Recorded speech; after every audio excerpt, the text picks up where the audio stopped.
If you say to voters further, if we now do have coalitions, which parties, which configuration would you prefer? A's are availables, in-reach P's, then provinces and parties and all sorts of things. ANC, DA and EFF gets, G's are the global, the raw number, 14%. The most popular option is ANC and DA together at around 31%. For availables, that's 36%. Inside the DA base, look at that, 55% of DA supporters say that's the coalition deal we most want. Inside the ANC base, the most popular at a third is ANC EFF. But 23% said ANC DA and EFF, while 21% said ANC and DA. So you've got 44% of ANC voters who say we would like to see the DA in a coalition.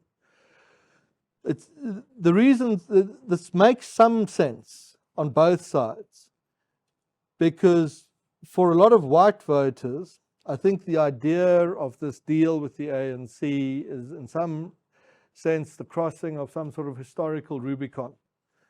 To feel that you are fully kind of invested in South Africa and truly belong, and that the colonial guilt which attaches to a lot of people, whether they admit it or not, is somehow assuaged. In the ANC camp, there's the perception that the ANC is completely useless, but the DA governs better. So if we can get the DA into a camp with us, maybe that will help us in order to govern the country better in the longer run. What this shows overall, though, that we can't get any one of these much over a third, means that the voting public is wide open, even inside the ANC base, is wide open to party configurations that are put to it and that are where the voting public can be convinced that these configurations will deliver services to us. This option, the moonshot concept is a wide open market for someone to seize upon. More message testing. There's a misconception that Cyril isn't a reformer and the ANC can't introduce reforms and no future government can, because ANC voters are hardline, dogmatic, stuck on certain policies and will never surrender them. Now that's wrong. The question is, and we'll develop this one a bit further on subsequent graphics, BE helps my community. A quarter of all voters say that that is true. Of ANC voters, it's now under, say, agree strongly, it's under 50%. Plus agree somewhat takes us to 50%. But disagree somewhat for the ANC, sitting at about 10, that would be, plus this at 30, means that inside the ANC, the idea of BE splits 50-40. It is much closer fight than is broadly understood. Is a black leader essential to run a political party? Amongst all voters, agreeing strongly and agree together gets you to just about 50%. Amongst ANC voters, it gets you to just under 70%. But here again is that 1/3 of the ANC base that on something as important as this say that they strongly disagree that that's important. And if you were to think like a DA strategist, you might say, look, this is going to be very difficult to swing this crowd over. But here you've got a crowd that's already swung over. And if you can crack them and bring them into the broader opposition camp, they are 15% of the next election.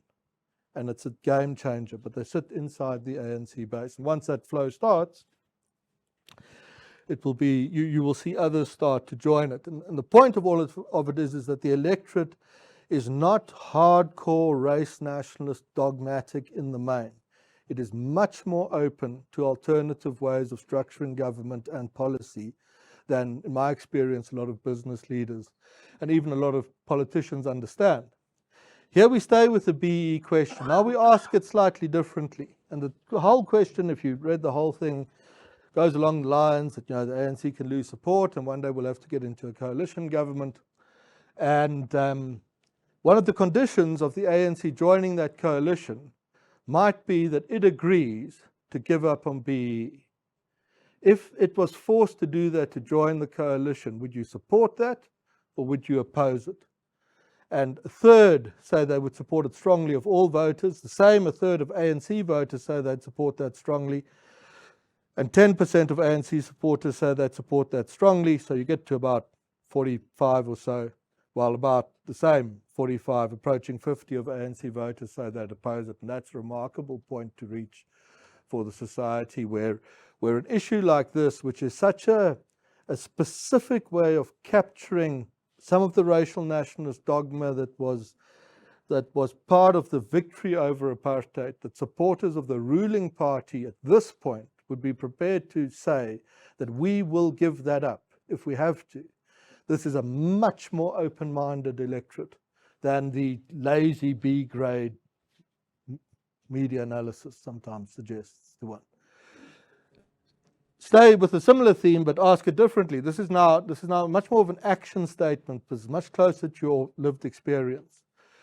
There'll be this coalition, the ANC joins it again, and so on. One of the conditions of joining is the ANC has to give up on race-based affirmative action appointments in the civil service.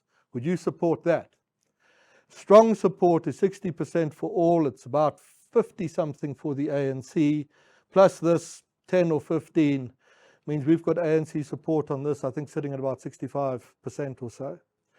The reason for that is that poor people live where they confront an inept civil service for so many of the things that they need to get through the day, where I don't. I get my passport from my bank with a cappuccino and an appointment. I have best medical care in the world that South Africa still provides.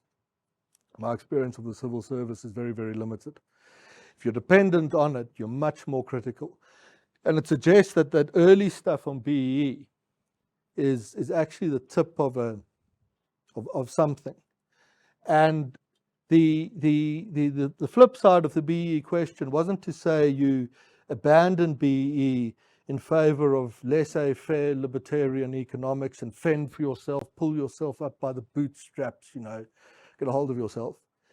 The flip side of that is that the public is open to alternative models of empowerment policy that would achieve the same effect of essentially using state policy and state resources to accelerate the progress of poor people into the middle classes. That would, if the first opposition party to come up with a really compelling, doesn't mean in your own policy conference, really compelling model of that, has a market here to capture that's absolutely vast.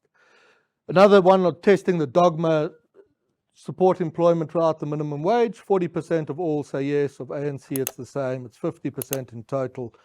And it splits in the ANC 50-50 directly on the question of the minimum wage. And another one of those big policy victories over apartheid, the labor regulatory environment, that you will not again be abused by a colonist. 30 years on, public opinion is willing to give up a key element of that in the expectation that it might create a better and more prosperous society.